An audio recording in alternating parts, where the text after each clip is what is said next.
Hi friends, welcome back to my channel. आज मैं आपको हमारी ओपीडी में हुई एक इंसिडेंस के बारे में बताता हूँ।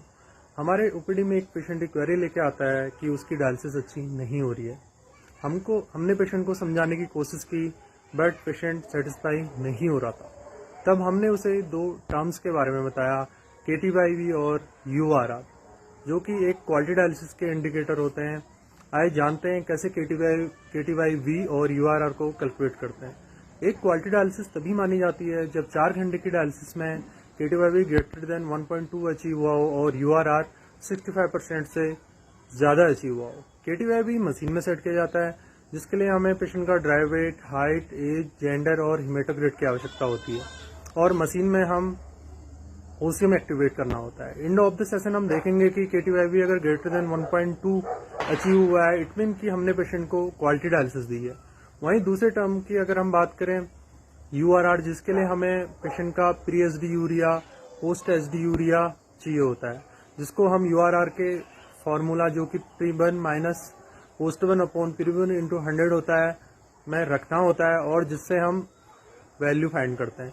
अगर ये वैल्यू 65% से ऊपर आ रही है, इट मीन हमने पेशेंट को क्वालिटी डायलिसिस दी है।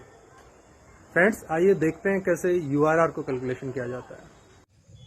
हमारे पास एक पेशेंट आता है जिसका कि डायलिसिस से पहले का प्री ब्लड यूरिया नाइट्रोजन 200 होता है, वहीं डायलिसिस के बाद का ब्लड यूरिया नाइट्रोजन 50 होता है। ये वैल्यू हम URR के फॉर्मूले में रखते हैं, जो कि होता है P1 minus पोस्ट1 upon P1 into 100। हम देखेंगे 200 माइनस 50 अपॉन 200 इंटू 100 कैलकुलेशन करके जो वैल्यू आती है 75 आती है, जो कि 65% से ऊपर है। इट मीन हम कह सकते हैं हमने जो डायलिसिस पेशेंट को दी है, अच्छी डायलिसिस दी है, क्योंकि उसका URR 65% से ऊपर है।